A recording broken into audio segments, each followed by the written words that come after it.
প্রিয় দর্শক মণ্ডলী, আজকের এই ভিডিওতে আমরা জানব আগামীকাল অর্থাৎ 13ই মার্চ শুক্রবার বাংলাদেশের 8 বিভাগ সহ 64 জেলার ও পশ্চিমবঙ্গের বিভিন্ন জেলার আবহাওয়ার বিস্তারিত আপডেট।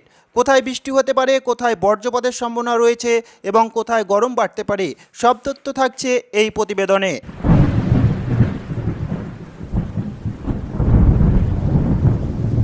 আবহাওয়া দপ্তরের পূর্বাভাস অনুযায়ী আগামীকাল অর্থাৎ 13ই মার্চ পূর্ব ভারতে অনেক জায়গায় আবহাওয়ার কিছুটা পরিবর্তন থাকতে পারে। কিছু জায়গায় আকাশ আংশিক মেঘলা থাকবে এবং কোথাও কোথাও বজ্রবিদ্যুৎ সহ হালকা থেকে মাঝারি বৃষ্টির সম্ভাবনা রয়েছে। বিশেষ করে হিমালয় সংলগ্ন এলাকায় বজ্রঝড়ের সম্ভাবনা রয়েছে বলে সতর্ক করেছে আবহাওয়া দপ্তর। এবার আসি পশ্চিমবঙ্গের আবহাওয়ার দিকে। উত্তরবঙ্গের কয়েকটি জেলা যেমন দার্জিলিং, কালিম্পং, জলপাইগুড়ি, আলিপুরদুয়ার ও কোচবিহার জেলায় আকাশ আংশিক মেঘলা থাকতে পারে। বিকেলের দিকে কোথাও কোথাও হালকা বৃষ্টি অথবা বজ্রপাত সহ দমকা হাওয়া বইতে পারে।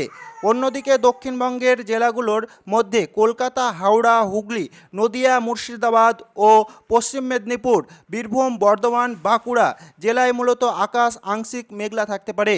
কিছু এলাকায় বজ্রসহ বৃষ্টি ও দমকা হওয়ার সম্ভাবনা রয়েছে। পশ্চিমবঙ্গে দিনে সর্বোচ্চ তাপমাত্রা প্রায় 30 ডিগ্রি থেকে 33 ডিগ্রি সেলসিয়াসের মধ্যে থাকতে পারে এবং রাতের তাপমাত্রা 18 থেকে 22 ডিগ্রি সেলসিয়াসের মধ্যে থাকার সম্ভাবনা রয়েছে।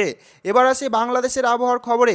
বাংলাদেশের অনেক জেলায় ইতিমধ্যে গরম ধীরে ধীরে বাড়তে শুরু করেছে, তবে কিছু জায়গায় কালবৈশাখীর মতো ঝড় এবং বজ্রসহ বৃষ্টির সম্ভাবনা রয়েছে।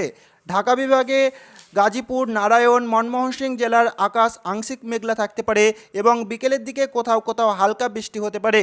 চট্টগ্রাম বিভাগে চট্টগ্রাম, কক্সবাজার, কুমিল্লা, নোয়াখালী জেলায় আংশিক মেঘলা আকাশের সঙ্গে কিছু জায়গায় দমকা হাওয়া ও বজ্রসহ বৃষ্টির সম্ভাবনা রয়েছে। এছাড়াও রাজশাহী, খুলনা, বরিশাল, সিলেট বিভাগের বেশ কয়েকটি জেলার আবহাওয়ার মোটামুটি গরম ও আর্দ্রতা থাকতে পারে, তবে বিচ্ছিন্নভাবে কোথাও কোথাও বজ্রসহ বৃষ্টি দেখা যেতে পারে। তাই আবহাওয়া দপ্তরের পক্ষ থেকে কিছু সতর্ক জারি করা হয়েছে। বজ্রপাতের সময় খোলা মাঠে বা নদীর ধারে থাকার চেষ্টা করুন। ঝড়ের সময় ঝড় বা গাছ বা বিদ্যুতের খুঁটির দাঁড়াবেন না। প্রয়োজন ছাড়া বাইরে বের হওয়া এড়িয়ে চলুন। বিশেষ করে কৃষক ও জেলেদের সতর্ক থাকার পরামর্শ দিয়েছে। সব মিলিয়ে বলা হয় 13ই মার্চ বাংলাদেশ ও পশ্চিমবঙ্গের আবহাওয়ার কিছুটা অস্থির থাকতে পারে। গরমের সঙ্গে বজ্রসহ বৃষ্টি এবং দমকা হাওয়ার সম্ভাবনা রয়েছে। শেষে বলবো, আবহাওয়ার নতুন আপডেট সবার আগে জানতে আমাদের চ্যানেলটি সাবস্ক্রাইব করে পাশে থাকুন। ধন্যবাদ।